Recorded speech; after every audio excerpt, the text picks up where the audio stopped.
Yo, you're listening to the Money Monopolizers Podcast, helping you take control of your financial destiny. It's about time that we invest more in our financial literacy and work towards building generational wealth. If you think you're ready to do the same, then you've come to the right place. Alex, Marlon, y'all ready? Let's get this bread.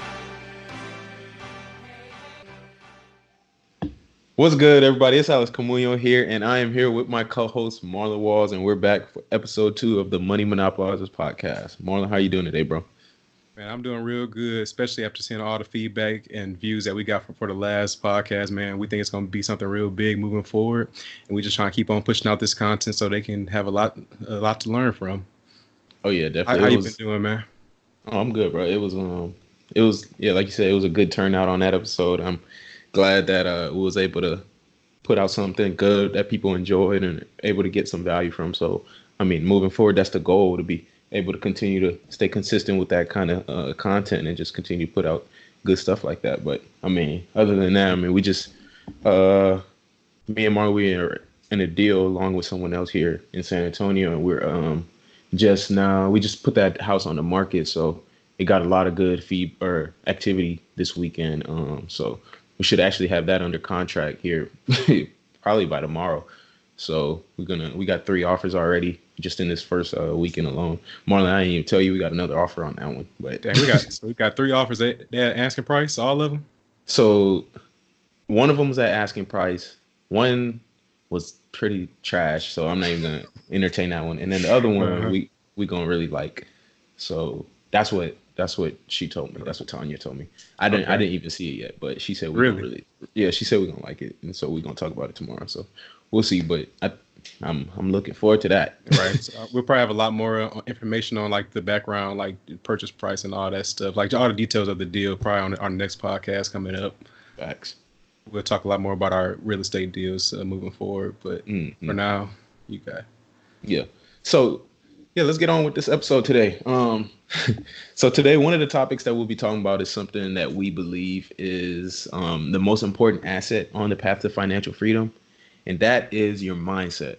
And so one of our core values here that we believe is, mindset is, because we have kind of 3 things that we look at, right? Or 3 kind of core beliefs: mindset, defense, and offense. So when we say defense, we talking about like how much money you're keeping, and when we say offense, we're pretty much saying how much money you're making or earning or producing or generating or however you're making money. So we're kind of trying to emphasize those 3 things. And today we're going to talk about mindset and why that's really important on this kind of this path, or even if you don't want to be financially free, even in order to be a successful investor and kind of take control of your finances, you got to be able to monopolize your mindset first. So that's definitely we're gonna talk about that. So I mean, one of the things about taking control of your financial future is that you first had to change your mindset, because the mind is really powerful, right? So you hear it all the time. Your lives are shaped through your thoughts, right? And your thoughts become manifested through your actions. So whatever you're thinking of, you will manifest. If you're thinking negative thoughts, you're gonna manifest something negative, right? If I'm thinking positive stuff, if I constantly, for me personally, I envision my success every day, like all the time. That's literally all I think about, me, and I picture myself successful, right? And that goes a long way, because it's like, it makes it feel like it's so attainable whenever you actually believe it in your head. So that's kind of something that we really think is important. And I mean, a big reason that I think a lot of people kind of don't have the correct mindset is because, I mean, it goes back to society, and society kind of just leads you to believe that, oh, my purpose is just to, I'm not really supposed to ever make a lot of money, just because, not everyone doesn't. So everyone doesn't make a lot of money. Most people aren't rich. So it kind of, school in a sense teaches you how to be poor. Society is teaching you how to be poor, right? So there's a book that I read actually, and it was called The E-Myth by Michael E. Gerber. And one of the things they talk about in there is being a technician and the entrepreneur, right? So the technician is the worker. That's the like the normal person that's just coming in and day out and making the operation run, right? And then there's the entrepreneur that's actually reaping most of those benefits. Obviously, the technician is needed, but when you're talking about the difference in like, I guess the benefits that they're gaining, it's night and day. Obviously, right? The CEO is getting a lot more than the one of the just workers, right? So, I mean, at school. Yeah, exactly. The technician. I mean, at school, so they teach you to work hard for a paycheck because, I mean, whenever you do, you get that job security, right? And you get that 3 weeks vacation, right? And then even if you're lucky, they'll even give you that pension after 40 years.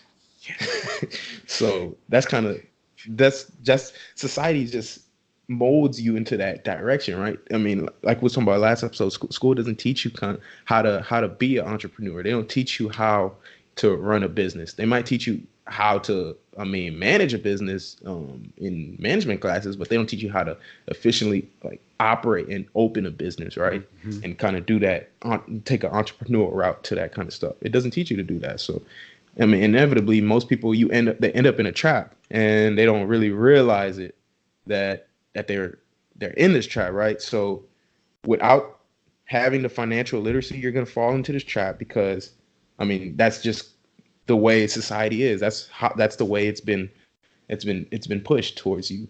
And I mean, there's actually a name for this trap. The trap is called the rat race.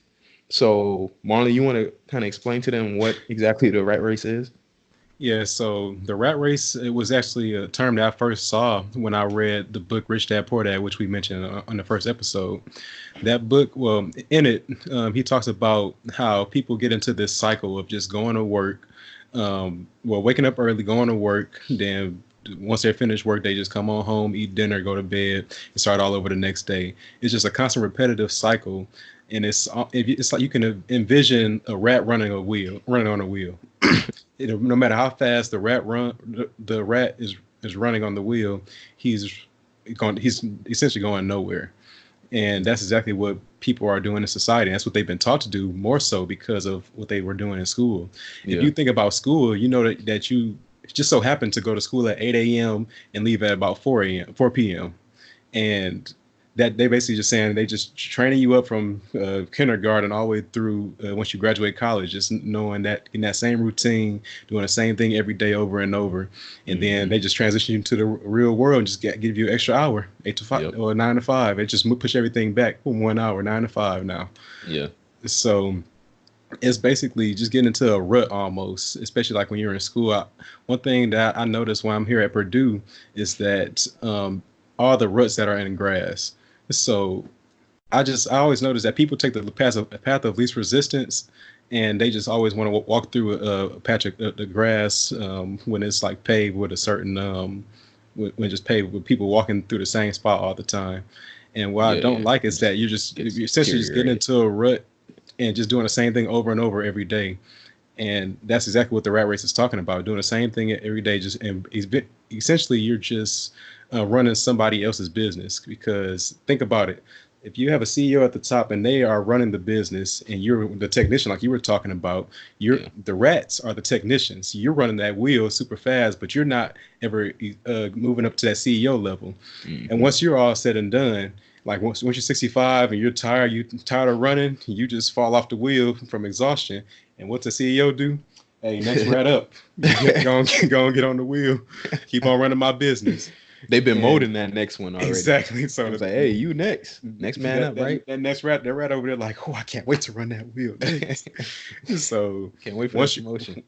So it's just like a constant cycle, and that's what we're trying to get out of, essentially. But we're just saying that school is basically teaching you how to become those W-2 workers. Yeah, and that's kind of like it.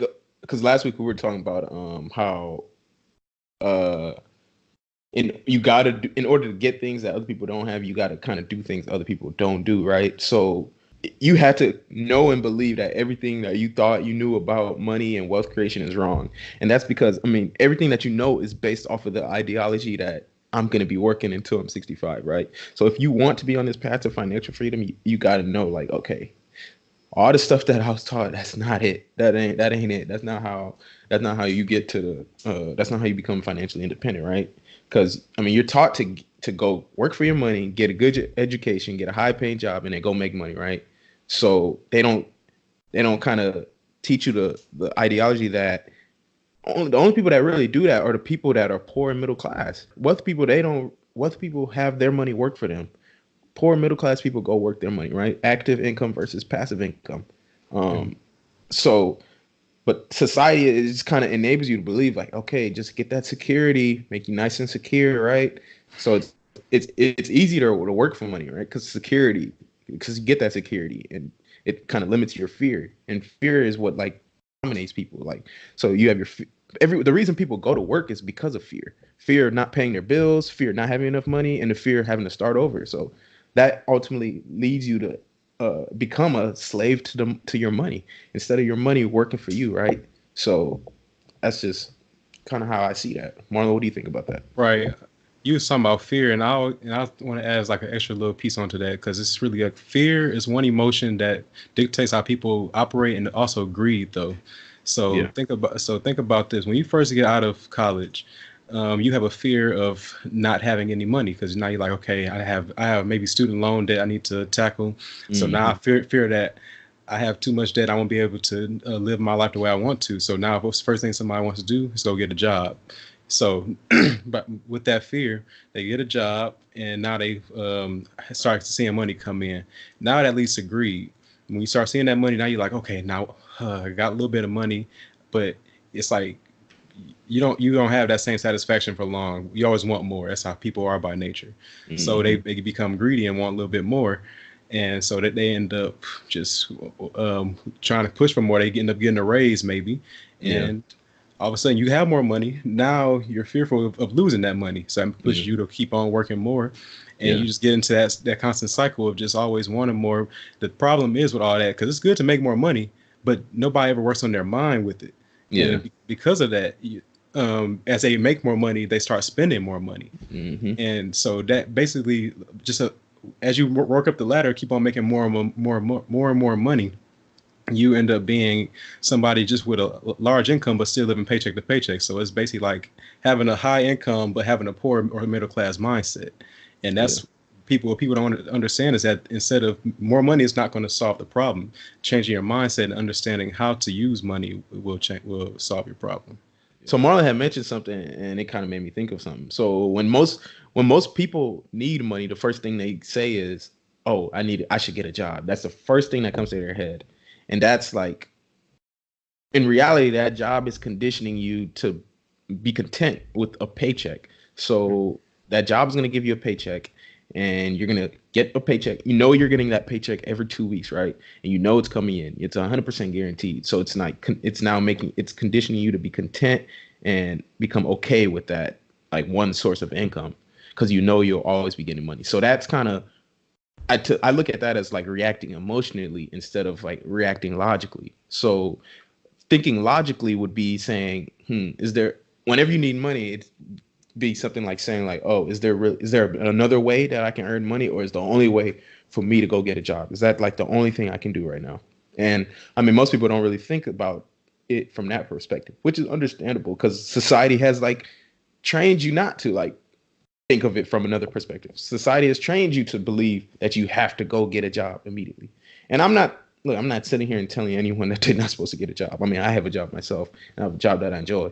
So I'm not going to sit here and say you shouldn't be getting a job, but I'm just saying how society has kind of conformed people's thinking. So, I mean, and this is a caveat to this too, because I mean, if you don't want to be financially free, and this is going to kind of go to everything moving forward, then this isn't really as applicable to you, because if you truly enjoy what you're doing and you're in your career and you love it, then look, then props to you. This isn't really applicable. And it's not to say I don't enjoy my career, but it's to say that there's something better out there for me. And that's kind of what I'm trying to get through this. So What I thought about earlier when you was talking, I know you mentioned like security and how people just really enjoy feeling secure. I always associate that people really enjoy that word in general. They enjoy feeling secure, safe. That's why something I always hear at Purdue is that that gives her a lot of praise is a tenured professor, and rightfully so. It's essentially the professor having guaranteed money for the next however many years, and so. And that's always the ultimate goal, is because now I'm ensured that I would have a paycheck coming in for X amount of time. And I feel like even it's a great thing, especially for somebody to know that they're going to have money coming in. But it also reminds me that people are always adverse to taking risks because they always want to have that safe feeling. So when you tell somebody to go invest their money, they might start looking at you side eye a little bit because they're like, nah, that sounds risky. I'm not too sure about that. And I know we always mention invest in assets that we understand, but I think also another thing is if they don't understand anything, this is more so in their defense. If they don't understand the asset and any assets in general, then they're gonna be like, well, I don't understand any of them. So why do I invest in something I don't understand? So I'm not gonna invest at all. Yeah, and I think that so instead of really patronizing the person, I think you should just it falls more onto like a lower level, like for foundation level. They don't have that foundation of financial literacy. Yeah, and I think that's one thing that that's very important before you even get to that point where you're trying to find that security.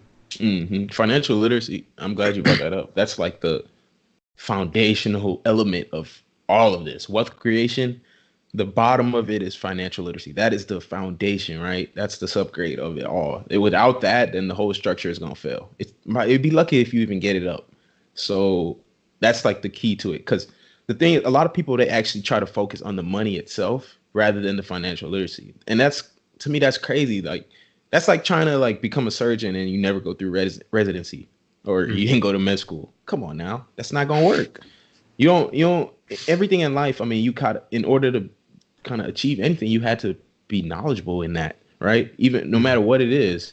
And it goes for all aspects of life. Even, I mean, pro athletes, right? It's the same thing. They got to train, right? And they got to become good at their craft in order to make it to the top level, right? It's the same thing. So like I said, people try to focus on the money, but you got to know that problems are solved through financial literacy. They're not solved through the money. And that's just how society is worldwide. Actually, problems are most of the time, I mean, money is used as like the vehicle to solve them, but they're solved through knowledge, right? And that's kind of how it goes. A lot of people think, Marlon was mentioning earlier, that more money is the answer, but it's not. More money isn't the answer. It's your mindset, because until you change your mindset, money isn't going to help you. More money, the thing about more money is it's actually going to compound the problem, right? And like we was talking about last week, you see that with like lottery winners and pro athletes. They're just doing the same thing poor and middle class people are doing. It's just magnified. So you got to know more money is going to only accentuate the cash flow, accentuate the cash flow pattern that's already going on through your head, right? So everyone has kind of a way they manage their money personally, right? So everyone is either, you're like, let's say a saver or a spender, right? So if you're a saver, you're by nature, if you got more money, you're going to end up saving more money. But if your pattern is to spend already what you do have, and then you get more money, I mean, that increase in cash is just going to result in an increase in spending. So it's not really like, that's not the answer. That's not the answer. That's like trying to solve the equation backwards. It's not going to work. It's not like algebra. Can't do it like that. So, and this is the kind of stuff like you're not going to get taught this stuff in school. So that's why society is the way it is, because you're not taught to kind of think like that. You're just taught to, go do what everyone else is doing. So you said that this stuff isn't taught in school. It's more so, I'm thinking now, schools are starting to teach you schools essentially teach you how to become an employee instead of like an entrepreneur. So employees are somebody who's going to just go trade in their time for their money, while entrepreneurs are going to more so like create a system where people or their money is working for them. Facts. And I would say employees tend to become content with where they are, especially like once they start getting that first paycheck, like I mentioned earlier, they can become content in that rat race that we talked about, and they just enjoy running that wheel. And so that's why you always hear people like, "Oh yeah, so we hope to see you here for the next 40 years." It's like, Oh man, I don't that Magic Johnson need. I ain't gonna be here because society almost expects you to want to do that, and that's why we want to provide a different perspective just about. And I also think that they're not I would say employees aren't forced to think in a different way because of their upbringing. So you were forced to think like a W-2 worker, and once you get there, it's like, okay, well now you're just focused, you zone in on this one way of going to work. And entrepreneurs, on the other hand, they really just operate based off of trial and error more so, but that has more potential for scale and success. And Marlon mentioned a quote. He mentioned he mentioned something that made me think of a quote. He was like saying that people aren't forced to think, and that like reminds me of that quote that goes, "You give a man a fish and he eats for the day, and you teach him how to fish, but he eats for generations." So that's like the same principle, right? So if I give this person a paycheck, then he's just gonna take it, spend it, and keep doing what he's been doing. But if I teach him how to make money, he's gonna be able to multiply that and have that money last forever, right? He's gonna be able to make that money go work for him if I teach him how to do that. And that's kind of like you're not taught to do that stuff. So yeah, it's really just like employees are just taught not to make a mistake. So if anything, so entrepreneurs, they're more driven by failure. Ironically, it's like they will fail and they're almost encouraged, like, okay, I know I'm one step closer to achieving my goal of where I'm trying to get to.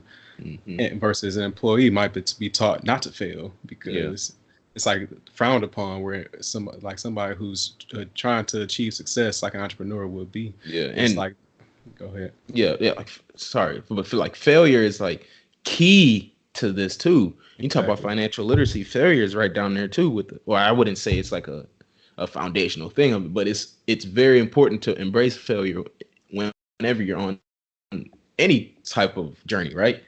And you're trying to achieve anything great. Failure is just going to be a part of that process, and failure is going to be where most of the growth is going to happen. Your successes are going to happen when you fail. And in school, they don't teach you to fail. When you fail, they kind of say that's wrong. If you get a bad grade on a test, that's wrong.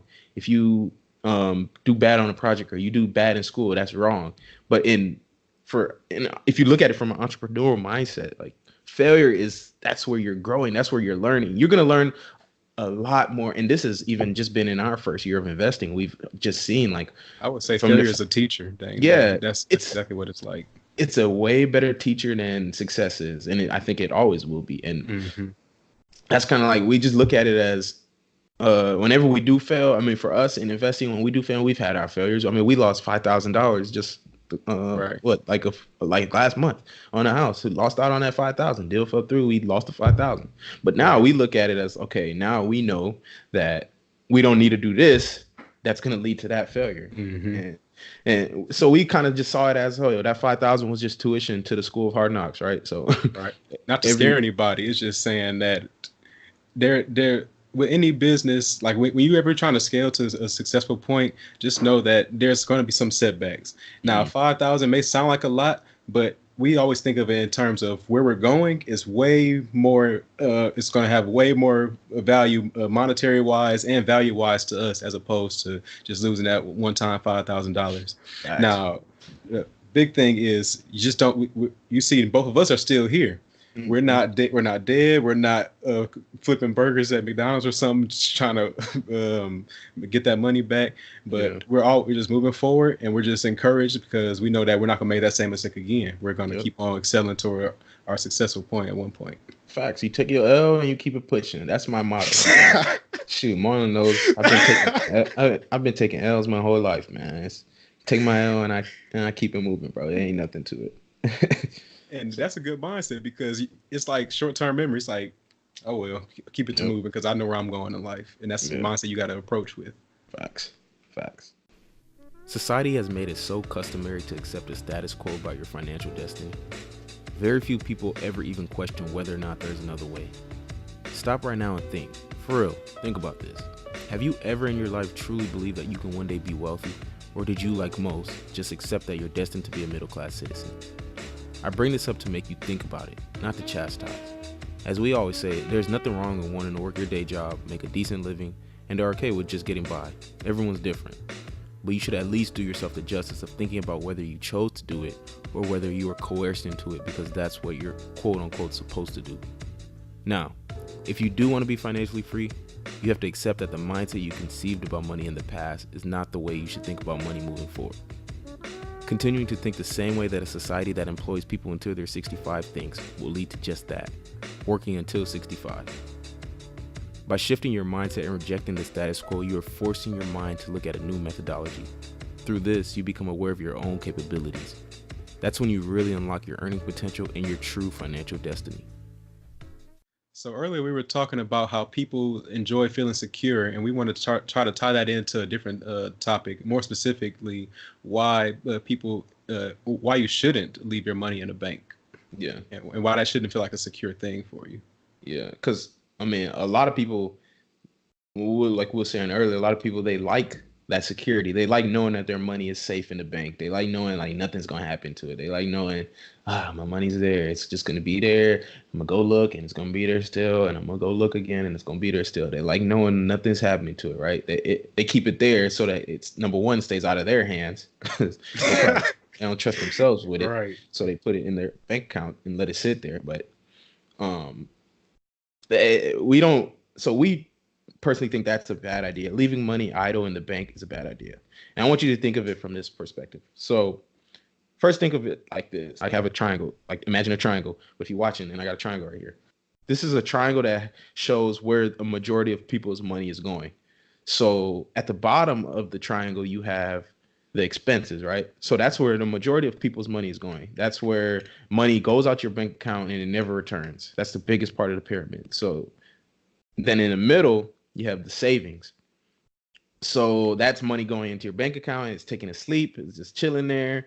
It can leave as an expense if you wanted to, or it can come back depending on how you use it. But that's probably where some people put. There is a good amount of people that put their money into savings, but not everyone does. Most people say they want to. Most people say they would like to contribute to savings, but not everyone gets to, right? Mm-hmm. And then at the top of the pyramid, you have investments. So this is where very few people actually put their money. Money goes out, it works hard, it grinds. At the top, money goes out, it works hard, it grinds, and it comes back with its friends, right? Mm-hmm. So the original amount of money that you invested, it goes out, and then it comes back plus more, right? Exactly. So I kind of rank these in order of importance. So the top of the pyramid is the most important. So the investments is where this is where the majority of your money should be going, right? And this is not to say right now, but this is the kind of mindset you should have. So right. People like Warren Buffett, he's a professional investor, but anyone can kind of have this mindset. The majority of your money, probably I would say 65% of your money should be going into investments, right? And this is when you are able to do that and not have when you have that lifestyle where you can support that. So a majority of your money should be going to investments, and then little less should be going to savings, and then hardly anything should be going to expenses, right? Because the investments are covering your expenses, right? So it's not your money covering your expenses, it's your investments covering your expenses. So that's why I say very few money should be going to expenses. Right. And so that and like I know last week we were talking about kind of paying yourself first. So Marlon, you want to kind of talk about that a little bit and how that relates to like where people's money is going? Yeah, so you mentioned the cash flow pyramid and how it has expenses, savings, and investments. I would say that when people starting out, savings and investments may look a little bit similar as far as where they're putting their money at, because just how we did starting out, especially like think about this time last year, yeah. All of our money that we were making at our jobs was going straight into our savings but we had a vision for it. It was so we would pay ourselves first is what you wanted to mention. Yeah. That paying yourselves first doesn't mean don't pay your bills and just be like, hey, I pay myself X amount of dollars, say $1,000, and I only have $200 left. So, oh well, Bill, sorry. Now we're not saying that. We're saying to understand how, like I mentioned last week, we understand your monthly budget, understanding like how much am I spending per month, know how to drop that down to a reasonable amount in order so you can start allocating money towards your savings and investments moving forward, because that just basically get into that mindset like we keep talking about. You had to move into a mindset of, okay, let me put this money away because it's going to make me more money soon enough, and just having a plan for where it's supposed to go. Yeah. And basically, we just trying to you want to eliminate just spending money on expenses like you talked about, like shoes or food, or just spending your money. Exactly, spending your money. The investments can pay for your lifestyle once you get to that point. But in the beginning, I think it's more like a delayed gratification where I'm sacrificing now so that later on I will be able to have all the assets that I invested in pay for my lifestyle. Yeah. And I'm glad you brought that up, because someone had actually reached out to us last week after we posted this episode and kind of asked about it. And I want to clarify on what this means. So shout out to her for reaching out. She knows who she is. But she kind of asked, how can someone go about investing before paying bills? And that's not necessarily what we're saying, to actually literally invest your money and instead of paying bills. That's not a good idea right now, at least. Oh well, bills. So what we meant to say was, like, you should Marlon was kind of commenting on this. You should prioritize savings over paying bills by contributing to your savings first, then paying your bills, right? So this particular person is already saving to pay off her car and pay for her vacation fund. So she has a car fund and a vacation fund, right? So for her, paying herself first would mean contributing to her car fund, vacation fund, and then she pay her bills. So when we say prioritize savings / investments, the slash is savings / investments. We mean we mean to say prioritize your expenses savings and your investment savings, right? So putting money away for your expenses and putting money away for your investment savings. So her car fund and her vacation fund for this person would be her expenses savings. And then she could also start an investment fund. So that'd be savings for future investments. So she'd add that to her list of savings. And another thing she had mentioned was, like, it's hard for her to actually save without having a reason to, which is common for a lot of people, right? Big. Yeah. So now if you do that, now she essentially has 3 reasons to save money. Now imagine how much money you'll be saving if you had 3 reasons to be saving money. You're going to be saving a good amount of your money. Yeah. And then now if one of them is for investments, okay, this money is going to make me money here soon. So that's, I think, approaching it like that is what we kind of meant. That's how we wanted to reference that, as when we say paying yourself first. And shout out to her for reaching out. So we appreciate when people reach out and ask those kind of questions. And if you do have any questions, please hit us up, because we'll try to get an answer for you. If we don't, then we'll get somebody that does know answer. So leading from that, this kind of leads me to my to the main topic of this part. So what we were saying earlier when we said, because I mentioned this last week in the last episode in the first episode when I said we don't really think it's a good idea to be putting all your eggs into one basket, and that basket being your savings account. So the main reason you should not be dependent on your savings is because the rate of inflation outpaces the average bank account interest rate, right? So we've all heard of inflation. I hope so, at least in economics or something in high school. You probably heard of it. You might not know what it is. If you paid attention, that's another thing, but you've probably heard of it.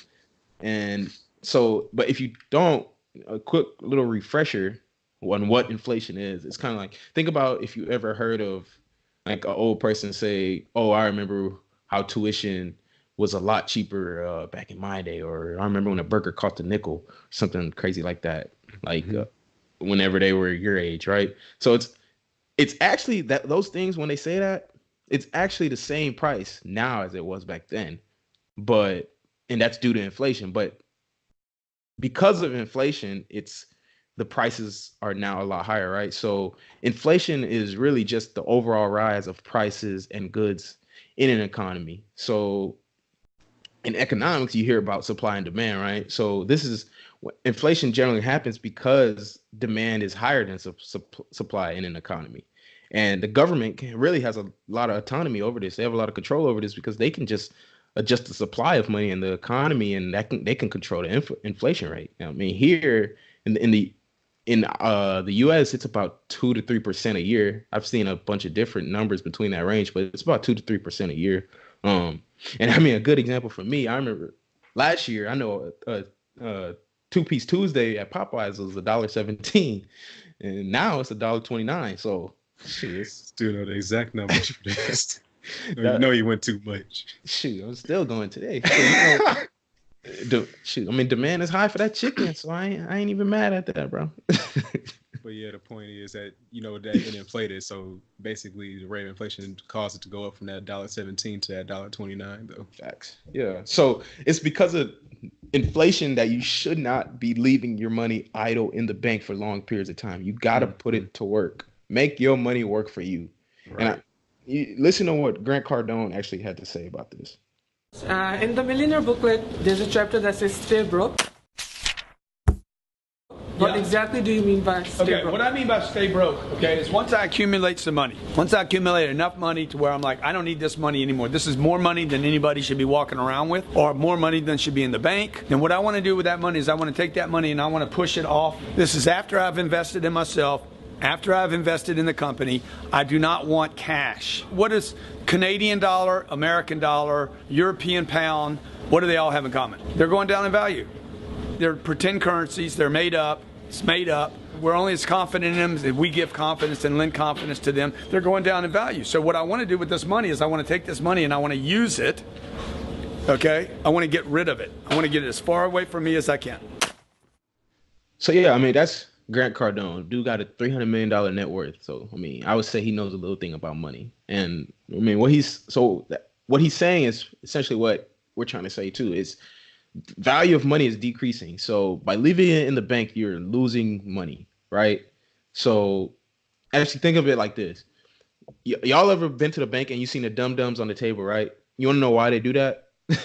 So let's say you walk into a bank and you deposit $10,000 into your bank account. That's yielding you 0.01%. So that's pretty much the average. The average savings interest rate is 0.01%. Mm-hmm. So all things being equal, it takes you 100 years to get 1% of your money. So meanwhile, inflation is at 2% annually. So that $10,000 that you earn really ends up as $9,800, right? So it may say $10,010 at the end of the year because that's face value, but in reality, you lost 2% of that buying power with that money. Right. So then you walk out and you know what they do? They say, thanks for depositing that money with us. We'll give you 0.01% on it, and then we'll lend it out at 5% on a home loan or auto loan. And then they'll be like, hey, here's a dum-dum, you dum-dum. Exactly. And that's exactly what, matter of fact, that's exactly why, have you ever tried to extract money from your savings account 5 times in 1 month? Yeah. On that sixth time, they gonna penalize you. Bro, that's exactly why. So they like, hey, bro, chill. Like, we trying to loan your money out so we can make it. Yeah. Are you trying to take it back? Yeah. That happens so much, especially like last year when we was getting into them deals. Yeah. Oh man, I just took a whole lump sum of money. I'm like, just give me all of it since y'all gonna try to penalize me later. They'll charge you $12 every time. I was like, whatever, man, just take that $12. I was just taking that L on that $12 every time. Lord, no, I wasn't. I swear I put all my money away for a rehab, the buying of the purchase of the house, the closing costs. I moved all that over at once because they was trying to nickel and dime me and I wasn't having it. Yeah, I feel that. But I want you to kind of think of this whole thing from the opposite perspective too, though. So let's say Marlon lends me $10,000, right? Marlon, my boy, he gave me $10K, right? So I don't know when I'm doing that, but yeah, sure, I guess. Dang, all right. So I said, okay, I'm gonna give you 0.01%, right? Interest monthly until I pay it back. So I'm paying you 0.01% interest. So that's me. I'm giving him $1 every month, right? So meanwhile, I'm lending that same $10,000 that he gave me at 5% to someone else, right? So I'm making $50 per month, and meanwhile I'm paying him $1, so I'm making $49 on that money, right? So this is a great deal for me. Great deal for me. I take that 11 times out of 10. And it's a terrible deal for him, though. I would hope he wouldn't accept that offer, because if he did, then I got the wrong business partner. Yeah, you go ahead and get rid of me right now, because I ain't got no financial knowledge whatsoever. Yeah, bro. So, and this is like essentially what banks are doing to you whenever you put any of your money in the bank, any of it. Like if you put in $5 in the bank, they lending that $5 out. Just know that. Yeah. That's what they do. Yeah, and I just feel like that it probably gets worse as No, one thing that they try to encourage you because that's that 0.01% starts to scale up as, I mean, it's still 0.01%. So if you have, say, $1 million in there, you'll see a lot more come Yeah. per month. And that's supposed to be like encouragement. Oh, my money really making me money now. But nah, they just don't want, but they still don't want you to take out that money because then now they really investing in it. See that, but that's why you got to know. But I can't talk. That's why you got to know the percentages, right? So that 0.01%, if you know it's 0.01%, that's the return you're getting. You know you can get a better return somewhere else. And so my mom, you said you got to know. My mom always says, when you know better, you do better. So once you know that, hey, let me not leave my money in here because that 0.01% ain't making me nothing because it's not even keeping up with the rate of inflation. Facts. And so this is super important. Like, even if you don't want to be financially free, this still is applicable to you because, I mean, if you don't mind working until you 65 or whatever the case may be, then that's fine. But just know that you are losing your money by putting it in the bank and letting it sit idle. So that's why you have to invest something. You got to invest something in some assets that's going to give you some sort of passive income. Don't let your money just sit there and lose its buying power. This reminds me, we had posted a graphic on Instagram actually today, and it made me think of, like, a lot of people say, a lot of poor / middle class people say that investing is risky, but to me it's more risky not to invest, right? Because this is like exactly the reason why. If you're not investing, you're losing money on your money. If your money is not working for you, you are losing money on your money. So I mean, one of our goals is to help you, like, learn how you can invest your money as we do the same, so that, I mean, y'all can kind of see how we're doing it, and you can kind of do the same if you want to do that. So you got to just make your money work for you. Make your money work for you. It's very important. Have a plan for it, basically. Yes. There's no labor laws on money, right? There's labor laws on everything. There's labor laws on children. There's labor laws on animals. There's labor laws on everything but except money. You can let money be your slave. Allow it to work tirelessly. Work hard too. Yes, exactly. That's why I allocate all of my money to something, whether that's bills, miscellaneous, or investing. I don't leave anything in savings just to sit there. I'd rather my savings account say $0 than $10,000 if that $10,000 is just literally sitting there. Because that's like, what is it doing? I'd rather spend. I'm not gonna say I'd rather spend it on an expense, but I'd rather don't have $10,000 worth of shoes. Exactly. I'm not gonna say that, but I would rather have that money doing something that is gonna bring me value, right? Whether that's like me investing it or me investing into something that gets me an indirect return, like my education or something. I just don't want it sitting there. And for me personally, I mean, like I said, I'm 22 years old, so I don't even contribute to my 401k up to the match. And that's, a lot of people are going to hear that and say, man, well, you're stupid for that. I already know they are. and it's like, you gotta think, because I know that I can get a better return on that money than the company that is employing people until they're 65 can get a better return on it, right?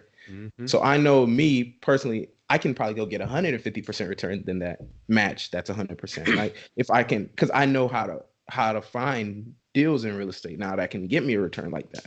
Exactly. So exactly. So that's exactly, that goes back to investing in what you know. So for me, I know I'm not making any progress towards my goal of being financially independent by 28 if I'm putting my money into a IRA, right? Because that's, I mean, goes back to, in order to do what others won't, you got to do what others won't right now, right?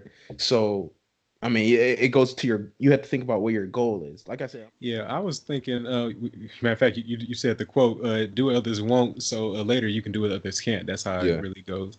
And that's basically you taking your mindset of, hey, I have a different plan for like the next, people always ask, what's your 5 or 10 year plan?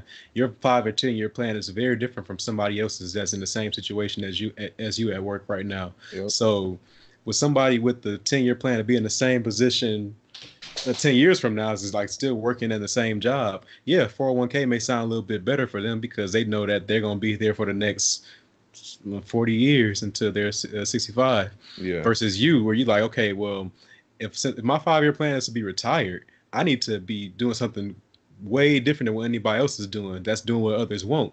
So that way, when at 28, you're gonna be you sitting here retired from your daytime job and able to do what you want. Now you're doing what others can't, because now they still like, oh, dang, bro, I still got 35 more years left. So, but yeah, basically, it's what you also have to understand is that you're living like no one else right now. So we'll talk way more about this next episode, with how you're living currently. You're living like no one else now, so that later you will be able to live like no one else as well. And that's a totally different aspect of what you're doing right now. People got to realize banks are in the investing business also. They're looking to make a return on their money wherever they can, even if that means taking advantage of blue-collar people that just want a secure place to save their money. And can you really blame them? An investor's job is to recognize opportunity in a market and move on it. They aren't forcing anyone to keep their money in their accounts on their books. You have the freedom to do whatever you want with that money. But they are aware of the societal stigma in place when it comes to savings and investing.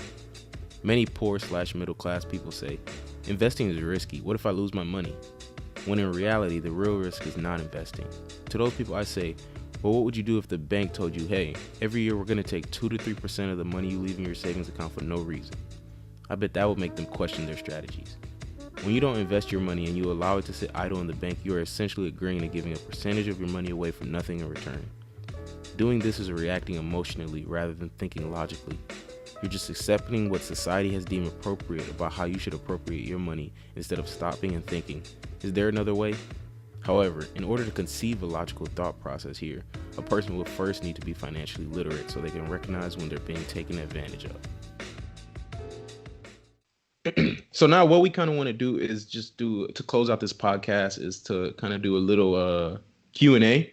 So we had got some questions from some people off of our social media, off Instagram, and some people hit us up. So we kind of maybe this is something we start doing every week, just answering a few questions just from every people, just to see just to engage the audience more and also help people, get direct feedback.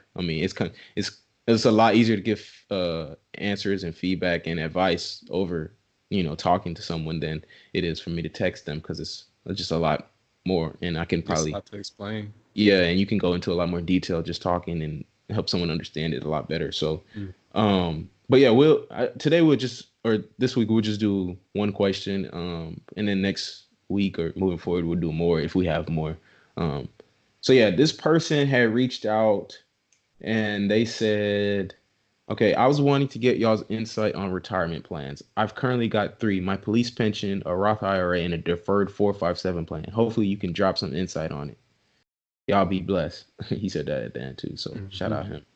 But so I asked him, because with that question, the thing, that's kind of like a more personal question based off of what your goal is and what you kind of want to do as far as your finances and your financial future. So I asked him what his retirement goal age was, and he said I want to do a full 30 with the department. That's my calling, and it doesn't feel like work. However, I'd like to be financially free by 35 and retire by. So in order to be financially free at age 35, you're going to have to start investing in assets right now. And that kind of goes back to what we were talking about earlier when we were saying where you're putting all your eggs and what basket you're putting them into. So you need to start thinking about like where you can start putting money that's going to give you a return and what kind of investments you're interested in. Because to be financially free, you got to have those, you had to have that passive income that's coming and covering your expenses, right? So you had to start investing in those assets. So I would say probably not to, well, I'm not going to tell you exactly, but personally, I think if that's what I wanted to do, I wouldn't be contributing to all 3 of my retirement accounts. I would actually probably contribute to 1 or 2 and put the rest of, or a certain percentage of that money into a investment, start saving for investments and then invest that money. Right. So that's kind of how I would approach that. And all goes back to your goal. So that goes back to what we were talking about earlier when we were saying putting your money in the bank versus, investing it. So, that's kind of question I had about that. How do you know how old that guy is or that person? He's about our age. Oh yeah, so I would think that he has the room to take the risk, is what I was about to lead to. Yeah, a little bit more, because at this age you should be more willing to take a risk, like by trying to put money away for investing versus trying to put everything to retirement. That's a security path where I'm just gonna have all this put aside for the next 40 years and I'll finally see it again. Yeah, and he said retire by 50. So exactly. So if you plan on still going for 30 years, that means you want to see any of that money for 30 years, but you should definitely set some money aside for investing if you want to be financially independent in that. And we'll kind of get into some, like we were talking about earlier, we'll get into in the next episode about some places you can put that money in, where you can invest that, but that'll be in the next episode. So, but that's all we're gonna do for this Q&A today. Just that one question.